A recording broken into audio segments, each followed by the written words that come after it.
One of the most beautiful things about swordplay is how different it is for each of us, based on our sizes, our bodies, our arms, the techniques and sources we practice from, and the weapons we use. My name is Connor Kempkow, and today we'll be looking at one of these differences and responding to Scholagladiatoria's video on Vadi's perfect sword size. This is Hipster Longsword Part 7, Sizing a Sword for You. It is commonly accepted in Filippo de Vadi's text that his sword comes to the mid-axilla, quote from Vadi here on that specifically, so we'll start by measuring our specific span, from the bottom of our foot to about the medial axilla underneath the armpit. This measurement for me comes out to be about 56 inches or 142 centimeters. We'll be going over a couple different swords in this video, but to start off we'll be looking at the sword that I purpose bought for its closeness to my body size, the Sigi Concept. Made by the smiths at Sigi Forge, the Sigi Concept has excellent make, the point of balance makes the sword feel quite light, and it is aesthetic as hell. Not only that, but it is downright one of the safest fetters on the market. It is just a joy to get hit by these things. Here are the overall stats for the Sigi itself, and you can see that it pretty much meets exactly where I want it to. On the opposite side of the size spectrum is the VII Techniques fetter, which is closer in approximation to what we see of earlier longswords. You could say it's pretty comparable to a early Lichtenhauer or quote-unquote Fiore sword. While this sword doesn't meet the length requirements that Vadi gives for his specific sword, Vadi does talk something about having a sword that you can handle quite easily for any situation where you have to fight multiple attackers. I presume a street carry or an everyday carry would be closer in length to this. Next, we'll be moving on to hilt, pommel, and cross measurements, and my first critique of Matt's video. Here's the quote from Vadi, and due to a little bit of historical research, I found that the grand span from the tip of the thumb to the tip of the pinky is the correct measurement, not the index to thumb measurement. We want to think surfs up whenever we're trying to measure for our Vadi sword. This measurement is also strictly for the handle. The pommel should not be included inside of this measurement. A closed palm or an open palm works just fine. Just make sure that you stretch your fingers as wide as you can to get the accurate measurement. Doing this makes the overall handle length of the sword much more reasonable and closer to what Vadi shows us, which is something about the length of your forearm. So Matt, when you measured your first sword, it was actually pretty close. The second one, not so much. But overall, your video was fantastic.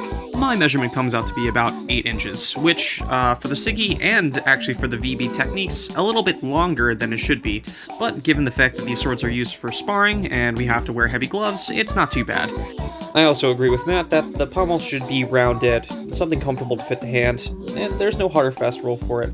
But we do not include the pommel in our measurement of the span. The only time we include the pommel in our measurements is to acquire the length of what our crossguard should be. The total length of the hilt is about 13 inches and the cross 11. So, longer or shorter in some places, but still pretty close.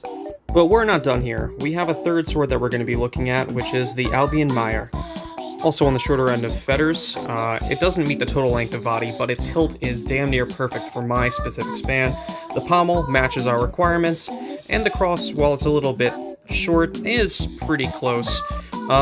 All we have to do to get my perfect Vadi sword is just take this hilt off of the Albion Meyer and just slap it directly onto the Sigi, and that's my perfect Vadi-sized sword.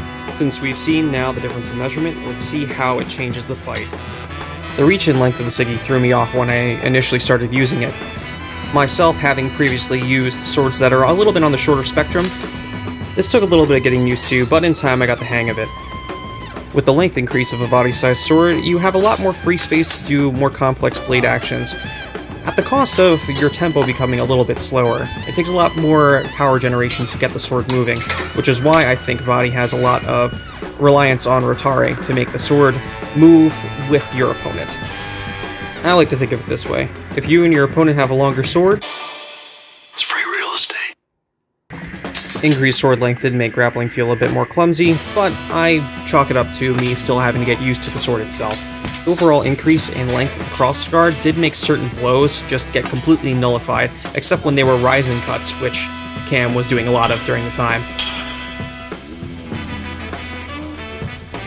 The longer sword does make it a lot easier for you to fall into the bad habit of focusing on just simple hand snipes and deep target thrusts.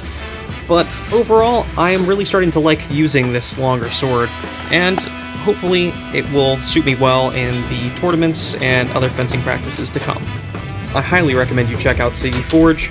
They have a great variety of swords in different lengths and sizes for any fencer looking to get into VII or any other longsword tradition. Now let's see what fencing looks like with some shorter longswords. The biggest immediate difference is how much scrappier it feels to fight with a shorter sword. Many have also said that Fiori's techniques work better with a shorter sword, which is true, but you can still do them just fine with a normal length tournament fetter. Due to the shorter measure, grappling shows up a lot more. VI's complex blade work still works quite well, as does all of the winding actions in the early liquid power tradition. It just feels a lot snappier and quicker. Back-weighted positions also become a lot easier to do with a shorter sword. Due to its reduction in weight from a longer sword, you don't use as much tempo getting your blade out there from a back-weighted position. At least that's my thought. So, closing remarks, I wanted to save these best fencing clips for last. I wanted to thank all the fencers that helped me out shooting these videos, and I also wanted to give a big thanks to Scholagladiatoria for putting out his video on Vadi's sword. I'll be putting a link to all of the swords and channels that I talked about in this video. Please remember to like, comment, subscribe, all that bullshit. My name's Connor Kemp Cowell. This has been the Sinestro channel. As always, see you next time.